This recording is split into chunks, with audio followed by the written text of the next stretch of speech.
Hi everybody, welcome to my newest YouTube tutorial. Today I'm going to be tying a pattern called the Bloody Mary, a highly effective fly that's been around for a number of years. Before I get into the actual pattern and going into all the materials for this, I do want to just talk briefly about this hook. If you notice, the eye of the hook is going down, yet it's turned sideways, which should immediately set off the alarm that, hey, this is the jig hook. These are hooks that are put out by Allen Fly Fishing. It's the model J100. In this case, it's a size 16, and these are really excellent hooks. Aside from the fact that they already come barbless, which is just a plus before putting my tungsten bead on, the one thing as a fly tyer that I really have to remember and reinforce for everybody else is that when this flies in the water, it's going to be riding just like this. It rides upside down, typically because of that jig pointing up like this and keeping our bead at the front. So keep that in mind that a lot of the time this hook will be riding inverted, and by kind of keeping that in the back of your mind, whenever you're developing patterns for this specific hook, you want to develop a pattern that looks the same from the front the whole way around, basically 360 from that fish's perspective. So kind of keep that in mind, and the patterns you want to kind of tie up for this are going to be more of those patterns you're fishing under an indicator, hopper, dropper, and those check style nymphs. All right, well, to start off this Bloody Mary, you can see I got the thread near the back of the hook. I grabbed some beautiful brown dyed goose biots. I really like this color of brown. Sometimes I'll use actually turkey biots for this pattern, but in this case, because I really wanted this color brown, I have a beautiful set of goose biots that I'm using. So I just trim two. I take them, reverse one, just so they're just going out in different directions, because I do want this to appear as though there are two separated tails. So I'm just going to line them up on my fingers, make sure that they're equal length. Once I have them equal length, then I go in from the bottom, pinch with my left hand. Okay, then re-pinch again with my right hand, and just verify the length. Make sure they're the length I want. Once I have the length, I'm just going to keep them pinched, use the pinch method, put a few wraps in here. Don't be afraid to get a little heavy with these, because locking in these biots can be a chore at times. All right, so I have my tails tied in. I'm going to pull down just a couple times. Got to make sure you have lots of pressure on these things. All right, then I just trim the butt ends. It doesn't matter if I leave a little bit sticking up there. It's going to be covered up later. All right, after doing this, I'm going to have a few other materials. The first thing is going to be really fine, thin copper wire. So I'm just going to put that alongside, start to go back.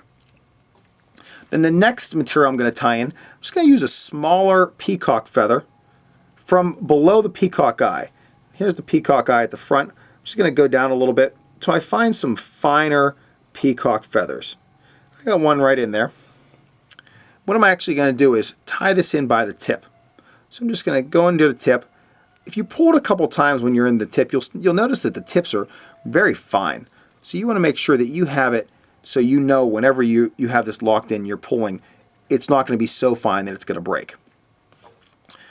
I did leave a little bit of excess there. I'll see if I can trim that just a hair, but that's really not essential at this point. And then the final piece, which really makes this fly stand out, it's going to be a little bit of red floss. You can vary the colors. It depends on what shade that you'd like, but you're looking for that shade that's really going to give it that authentic look that almost make this seem like that old style Royal Coach, Royal Wolf, that shade of red. It's a pretty red. I have a shade here that I really like that I tend to use a lot, especially on humpy patterns. What I like to do before putting this red thread on is just get it a little wet with just a hair saliva, so all those excess fibers don't just stream out all over the place. So I'm just going to lock this in as well. So I have all my materials. Definitely a lot of stuff near the back. If you notice where I tied them all in, I still left a gap near the head, so I have a lot of room to finish all this stuff. I'm just going to hold them straight up and tie back until I reach the point right in front of my tailing fibers. Okay, now the first material I'm going to advance forward, aside from my thread, will be the red floss. You really want to be careful when you're advancing the red floss forward, because if it touches that hook point at all, it will definitely just stream off. and these Allen fly fishing hooks are extremely sharp. So keep that in mind. As you go up, you want to kind of vary your wraps because you do want it to be just slightly tapered as it gets towards the front. Okay, I'm just going to lock it in with 3 wraps, no more, because I have a lot of other stuff coming forward, and I need some room at the front.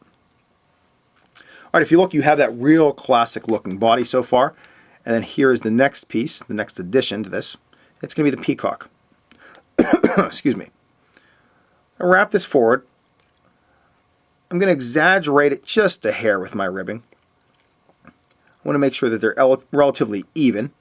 Then when I get near the head, I'm going to place those wraps right next to each other to build up my head just a hair. Okay, once I have that up, I'm just going to wrap maybe just 3 wraps to lock it in, just like before. Trim the excess. And then finally I have my copper wire.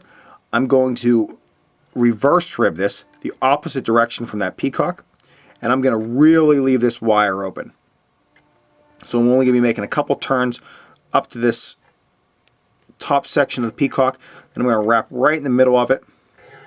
Make 1 wrap at the front, and then again, if you want to say you're locking that off, you're not really doing much there, but I'll say that I'm locking it off.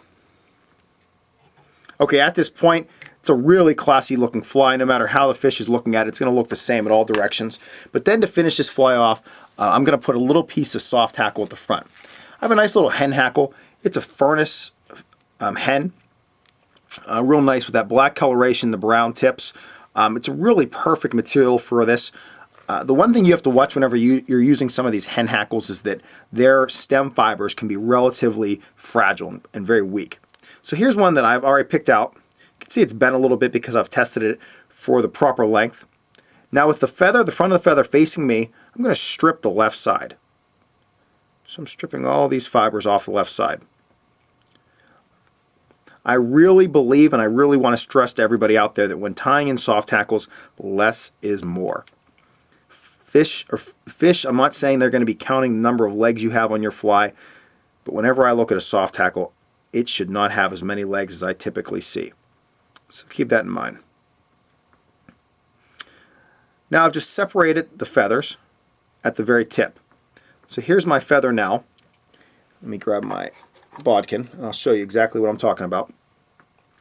I have one side of the feather completely stripped, and then if you notice I created a little gap between the tip of the feather and some of the fibers that I want to use. That's the spot where I'm going to lock my thread in, right in that gap. So I'm going to lock in there and then make about 2 turns, no more than 2 turns, and then finish this fly off. So let's see how this goes. Now I'm not going to use a pinch method or anything because I've already created that gap. So I'm just putting in 1, 2, 3 wraps of my thread, and that should be more than enough to lock it in place. I'm going to reach back with my scissors and just push against the tips of those fibers. If the rest of the fibers don't move, then I know I have everything locked in place. Okay, so I have those fibers out of there.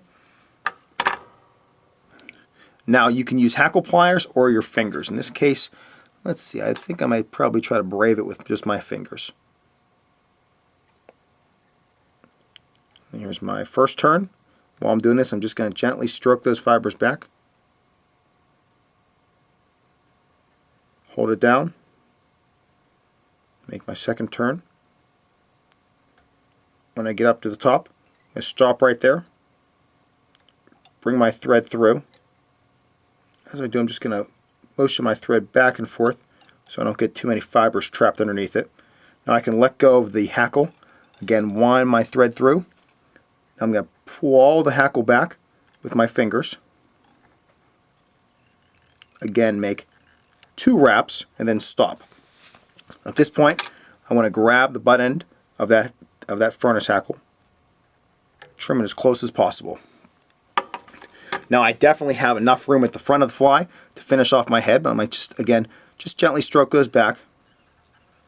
Make a very nice dark head.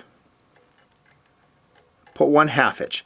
And this is a great point as a tyer that you really want to just examine everything and make sure it looks right to your specifications. So I'm just going to just turn this around, look at those hackle fibers, make sure everything is looking correct and there's nothing showing that I really don't want to see.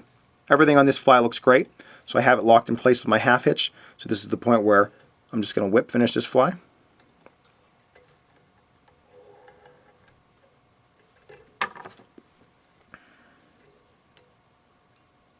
Let me trim my thread. And because I have this hackle at the front, I know this fly is going to be riding upside down. I do want to put just a touch of head cement on here. So I might just grab a little bit of head cement, place it in that gap the whole way around. I want to be careful. I don't want to get too much on those fibers. Let me get my cap back on. And there is the finished Bloody Mary. This is a great fly, a really traditional, classic looking fly that just really seems to do really well on fish. In this case, I tied it on the Allen Fly Fishing J100BL jig hook. So as I invert it, it's going to be riding like this. Which, if you think about it from a fish's perspective, no matter which way that fish looks at it from the front, it's always going to look the same. So we have our brown goose biot tail. We have that real traditional red body. We have the peacock ribbing, and then a counter rib with a fine brassy wire, and then we finish it off with a beautiful furnace hackle at the front. So this is the finished Bloody Mary. I highly encourage you to tie up some of these, especially on these Allen Fly Fishing hooks. I believe you can find them at allenflyfishing.com. Thank you as always for watching this YouTube tutorial. If you have any questions or comments, please feel free to leave them directly on this page, or you can email me at tcammisa@gmail.com. Thank you, everybody.